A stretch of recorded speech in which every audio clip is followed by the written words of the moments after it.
Esa es la definición completa en cuanto a, a epistaxia. Ahora, ¿por qué se produce la fisiología nasal? Vamos a recordar un poquito de las funciones que teníamos o que habíamos mencionado en la anterior clase, en las cuales mencionamos que la función principal de las fosas nasales o de la nariz es la primera porción del tracto respiratorio, el cual nos va a permitir que haga esta función de intercambio o ingreso del aire a través de la vía aérea. La segunda función es filtrar las partículas o agentes externos. Como tercera función, la parte olfatoria, encargada por el bulbo olfatorio, y lo que es la función o acondicionante de humidificar, cambiar la temperatura y el pH del aire que está ingresando. Todos a lo largo de nuestra vida o a lo largo de lo que vamos a cursar en cuanto al año, vamos a decir que 5% de la población tiene un episodio de epistaxia, ¿no? Y de este 5% al 10, 60% de la población normalmente acude a una emergencia, a un médico general. Entonces ustedes como médicos deben saber no solamente el diagnóstico, sino también un tratamiento para el tema de epistaxia, ¿ya? 1% solamente va a acudir al especialista. Entonces, al momento, ¿se ve bien las letras o están al revés? Me olvidé preguntarles.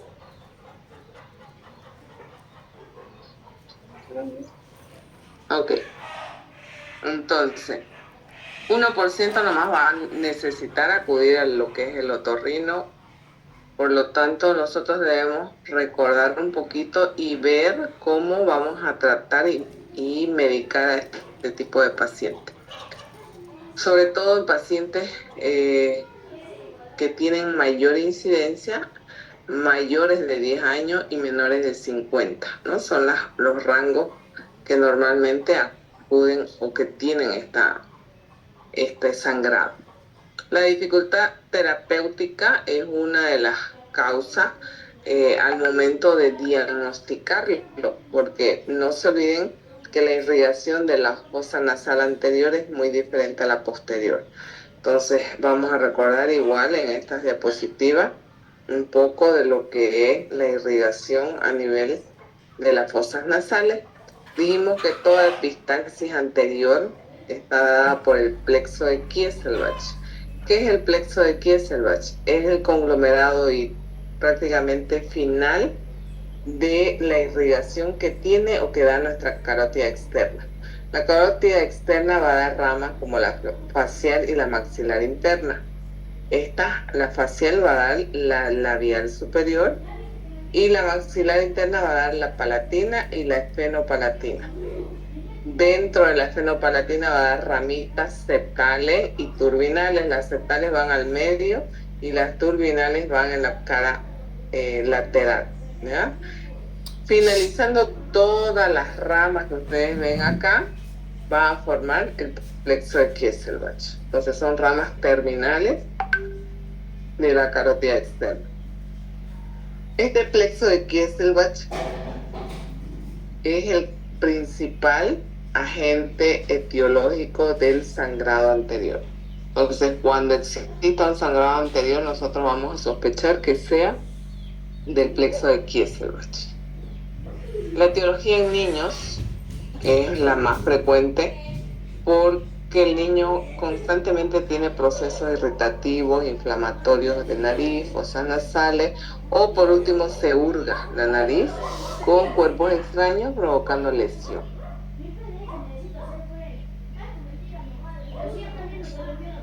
Un traumatismo que nosotros podamos realizar a nivel inicial del plexo de Kieselbach va a dar lugar al sangrado anterior.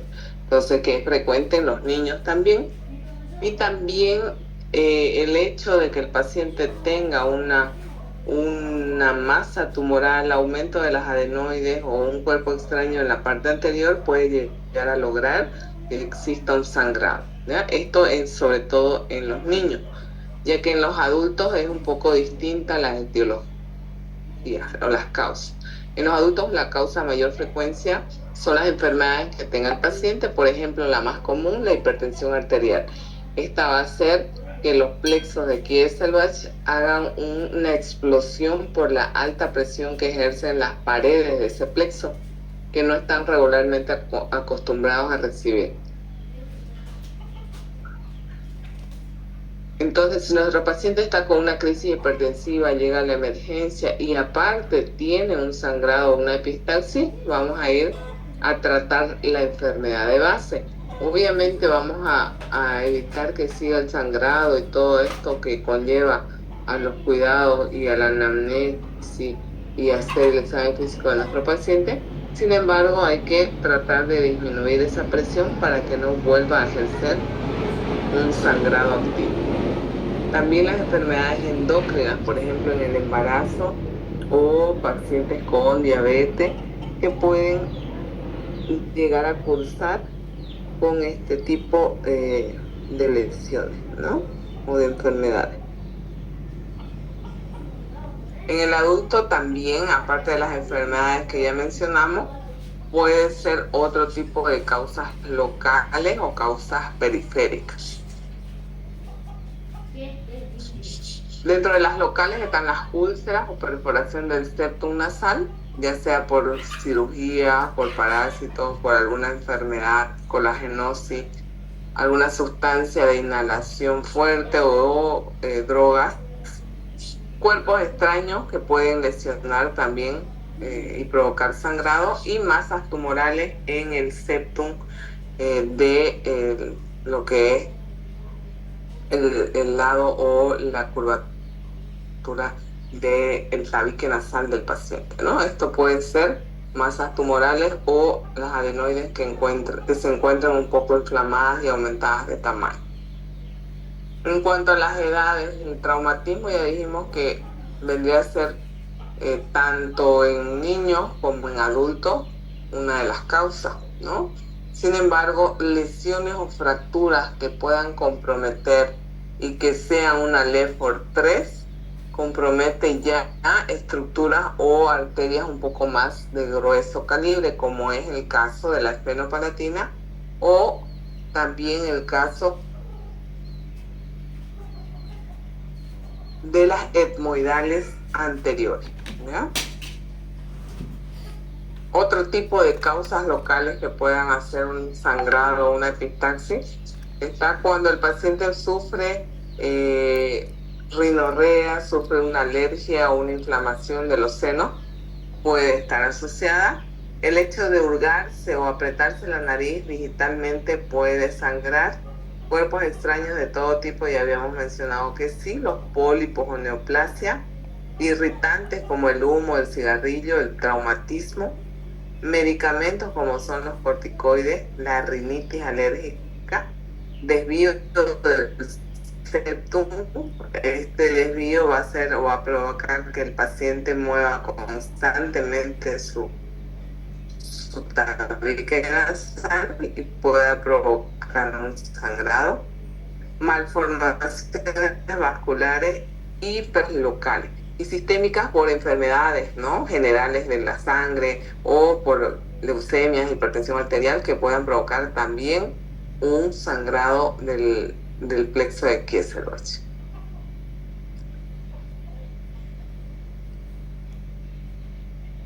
Ahora, entre las diferencias ya habíamos visto, por ejemplo, un sangrado anterior. Ahora es importante que ustedes sepan cuándo este es un sangrado posterior. El sangrado anterior dijimos que era el plexo de Kieselbach, el factor desencadenante o el factor etiológico que empieza a sangrar. Sin embargo, en la posterior está la arteria esfenopalatina. La arteria esfenopalatina, recordemos que es rama, habíamos mencionado anteriormente, que es una de las ramas terminales de la carótida externa, ¿no? Con mayor frecuencia es la epistaxis anterior, un 90%. Solo un 10% de ustedes van a llegar a ver un sangrado posterior. También es leve el sangrado, ¿no? Y se puede cuantificar. Sin embargo, en el posterior es un poquito más abundante y difícil de cuantificar el sangrado. Mucho más frecuente en los niños y jóvenes es el sangrado anterior y en los adultos el sangrado posterior. Entonces, el anterior es fácil de solucionar, simplemente actuamos como médicos generales y habitualmente se observa el sitio del sangrado. Sin embargo, en el posterior es muy complejo el manejo por un médico general, necesitamos probablemente un especialista y generalmente no se observa el sitio de lesión porque la hemorragia es abundante y constante. Ahora, nosotros al hacer un diagnóstico de una epistaxis, tenemos que estar seguros que ese sangrado no viene de esófago, no viene de los pulmones, ¿no? Entonces, ¿qué hacemos? Solicitamos primeramente la valoración y la consulta con el paciente, ya que él nos va a ir determinando y diciendo desde cuándo está con el sangrado, cuándo inició y todo esto, ¿no? Cuando el sangrado viene de los pulmoncitos y hay antecedentes de tos, fiebre, expectoración, entonces obviamente el sangrado viene de pulmón, pero mientras existan vómitos, esto se llama hematemesis, pueden ser un sangrado propio del tubo digestivo, ¿no? Son maneras o formas de poder diagnosticar. Ahora, en el examen físico dijimos que evaluamos primeramente la historia clínica, la amnesia al paciente, medimos los signos vitales, valoramos cara y lo que es fosas nasales, hacemos estudios de laboratorio en el caso lo amerite y el estudio también de imágeno en caso de que no sepamos la causa o que no tengamos el preciso de cuál fue la etiología de ese sangrado, ¿no? Cuando examinamos, al momento de examinar hay que descartar también que no exista una masa tumoral, porque las masas tumorales pueden provocar sangrado, ¿no? Ahí vemos, por ejemplo, las masas tumorales que nos pueden llegar a ocasionar un sangrado. Y ahora este es el flujograma para el tratamiento de epistaxis. Una vez nosotros diagnosticamos, valoramos y empezamos a actuar. Por ejemplo, en la epistaxis anterior se ve o se puede identificar un vaso. ¿Cuál es este? Hay que cauterizar y evitar que haya un resangrado. Si existe un resangrado, al igual que el posterior, vamos a tener que hacer un taponamiento anterior de un solo lado que está dado. Si continúa el sangrado, pues hacemos del otro lado de la nariz, ponemos otro tipo de tapón para así hacer una hemostasia profunda de ambos fosas nasales.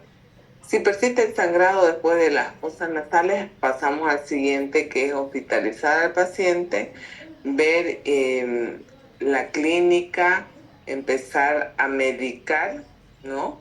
Hacer un taponamiento no solamente anterior, sino también posterior y colocar o dejarlo por lo menos entre 2 a 3 semanas, ¿no?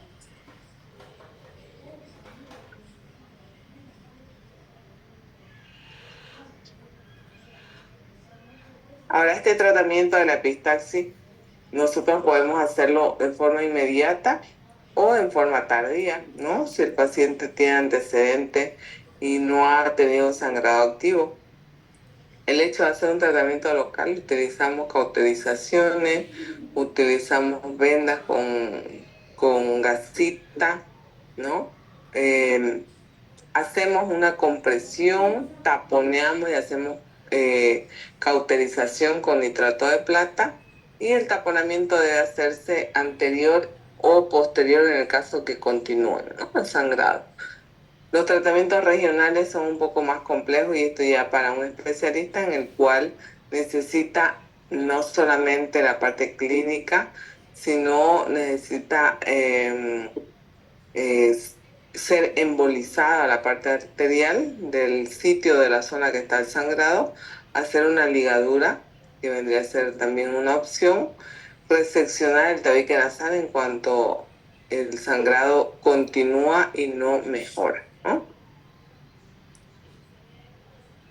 Entonces, cuando hacemos o realizamos un taponamiento anterior, es porque el paciente constantemente tiene un sangrado activo, ¿no?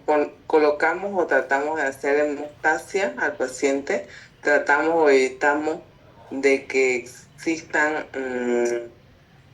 o de que, mejor dicho, cuando los vasos no ceden a la cauterización química, entonces se utiliza lo que es el nitrato de plata para evitar que vuelva a aparecer ese sangrado. Todos estos taponamientos deben mantenerse 5 días normalmente, utilizar tópicos o sustancias que nos ayuden a la limpieza y luego de 5 días poder extirpar. Para realizar este procedimiento, nosotros lo que debemos hacer es colocación de todo el material listo, como es nuestra pinza bayoneta, nuestro rinoscopio. Utilizamos lo que es una buena fuente de luz y vamos colocando con la pinza bayoneta hacia atrás y hacia arriba, ¿no? Vamos colocando en forma de pirámide hasta que exista el taponamiento total anterior. Ese es el anterior, ¿no? Ahora, el posterior, ese taponamiento se hace con una sonda Foley. Se introduce una sonda Foley, se agarra la manecilla de adelante, se insufla, mejor dicho, lo que es el balón y luego se jala, ¿no? Eso va a hacer que comprima en la pared posterior de la rinofaringe y evite esto, que pueda haber un resangrado, ¿no? Taponamiento, como dijimos, posterior está dado para los pacientes o para los especialistas, ¿no? No muchas veces nosotros logramos hacerlo esto en la emergencia. Ahora, existen materiales ya hoy por hoy que ya no necesitamos usar con la sonda Foley, sin embargo, en sitios que no tengamos, utilizamos. Debe durar 10 días ese tapón para ayudarlo. Como les decía, existen ya dispositivos que taponean anterior y posterior, así que no es necesario utilizar otros materiales. Existen también la parte de las esponjas quirúrgicas que son propias para hacer la hemostasia. Y como complicación es importante saberla y obviamente no tenerlas. Son los taponamientos que continúan sangrando, tromboembolismo pulmonar, necrosis del ala de la nariz. Si ustedes meten y taponean y no dejan que haya una buena irrigación a la nariz, meningitis por infecciones pueden llevar hasta la muerte, ¿no? Entonces, ¿tienen alguna consulta hasta aquí? Me hacen saber.